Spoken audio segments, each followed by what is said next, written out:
Hi, my name's Kirsten Eagles. My student number is T00698082. And in this video, I'll be setting up a fluid system, getting a patient set up on fluids, taking them off of fluids, and then as well, we'll be giving a bolus of subcutaneous fluids.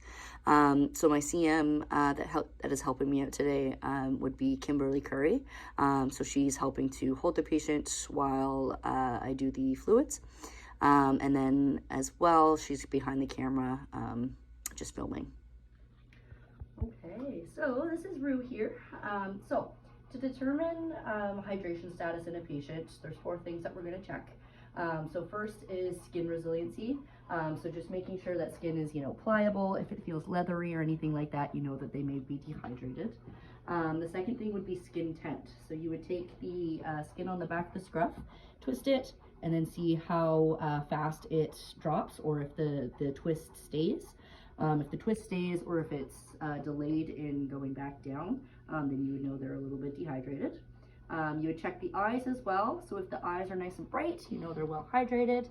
If they're sunken in or look dull, then you know that they're dehydrated. And then second would be mouth. So you would check inside the mouth, just to check the mucous membranes. If it's nice and moist, if it's dry, or if it's sticky, then you know that there's a little bit of issue with dehydration status. Okay, so we're going to be administering some sub-Q fluids to Rue. So we have our fluids drawn up. So we're just using saline, and it is in date. I have an 18 gauge butterfly. The butterfly I find just helps if the animal is moving. I have a bowl all prepped for her so she can lick at that while I'm doing the fluids, and then just our alcohol. So the DVM has directed us that we're able to give 100 ml of sub-Q fluids. So we'll be giving those to Rue. All right. Here you go. What's this? There. All right. So we're going to prep the area. I know. Oh, that feels funny. There you go. Get that. Okay. Okay, so we'll take our cap off here. So we have our bevel up. We're going to pinch the skin. I know. What's this? There. Good girl. There. All right. Just going to stick that in there. We'll give our fluids. Good girl. Here.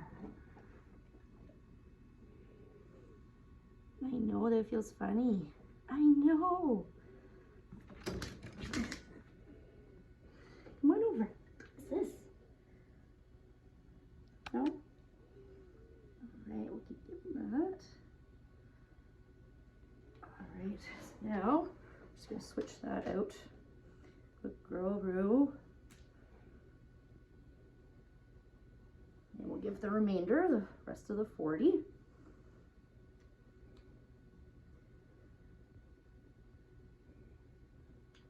There, we want to make sure. Oh, you're all right. Good girl.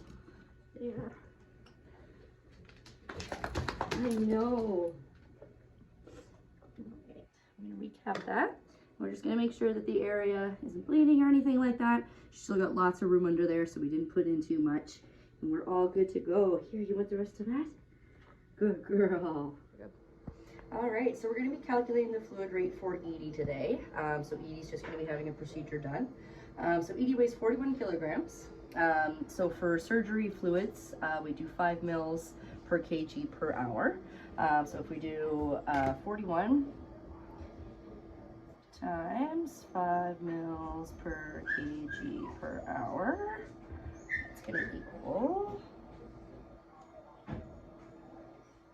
so 205, and that's going to be mils per hour, right? Yep.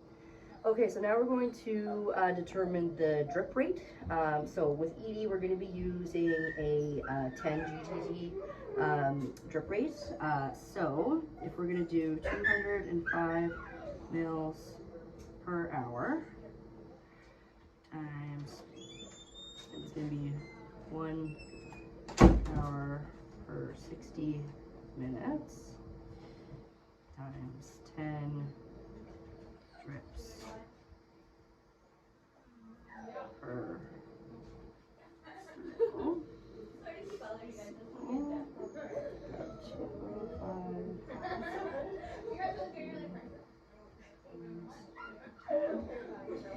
going to be 34.16 drips per minute. So we're just going to round that to 34. So we're just going to do 34, and then if we divide that by 4, so it's going to be about 8 drips for 15 seconds. Alright, so we're going to set up the fluids for Edie's procedure here. So we have a 500 ml NaCl bag. It's just a short procedure, so we're just going to be using a 500 ml bag. We have our 10 drop drip set. So we'll open up our bag first.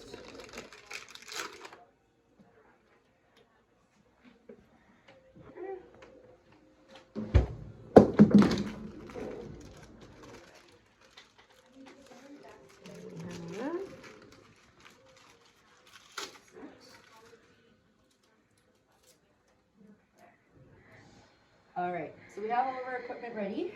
So we want to make sure we keep everything on here. We're going to clamp our line because we don't want to make a mess when we plug it into our bag. All right, take that off. Take this off. Make sure that we don't touch either port. That on there nice and tight. And just use that to get some fluid. There, we want to make sure we're not filling it up too much so that we're still able to see our drips. And then we're going to unclamp and make sure we get all of the air out of the line.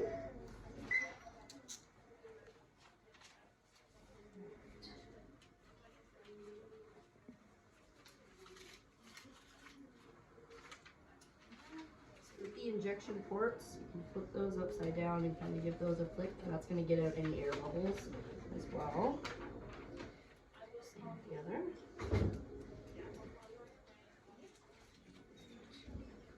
And we'll just let that run for a little bit until all of the air bubbles are out, and then we're ready to hook it up to our patient. Alright, so we have our IV catheter in, so we're going to place our fluids. Thank you very much. Alright, dry my hands off a little bit here. Okay. Remove that. Alright, and then we're just going to confirm that our fluids are flowing. Alright, so we can see there. And we are right there, so we can occlude, start, occlude, start. Perfect. Alright, so that's all good.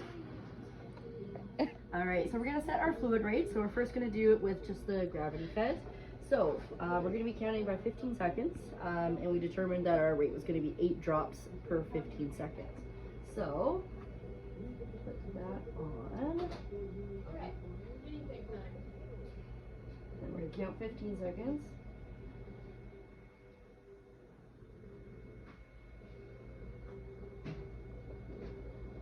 So I'm going to slow it down a little bit.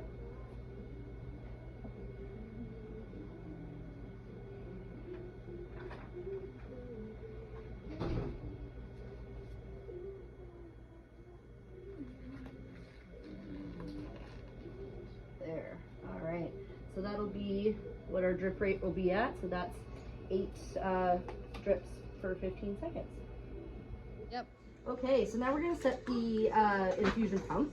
So we're going to turn it on. So we notice that flow direction is this way, so we want to make sure that we follow that and insert that correctly. There. And we'll click that shut. All right, so we're going to do our rate of 205. All right, and volume, we have a 500 ml bag. So we set 500. And then we'll hit start on that. And we want to make sure that this is open, otherwise it's going to tell us that it's occluded.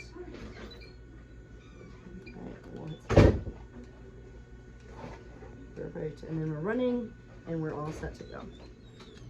Okay, so the procedure's all done, so we're going to be taking Evie off of her fluids.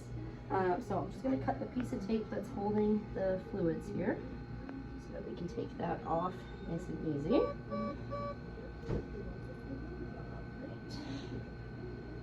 So we have our PRN here.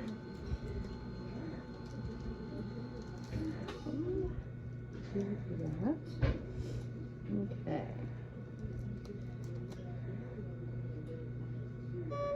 Just going to loosen it so it's a little easier. All right, so I'm going to undo the fluids here.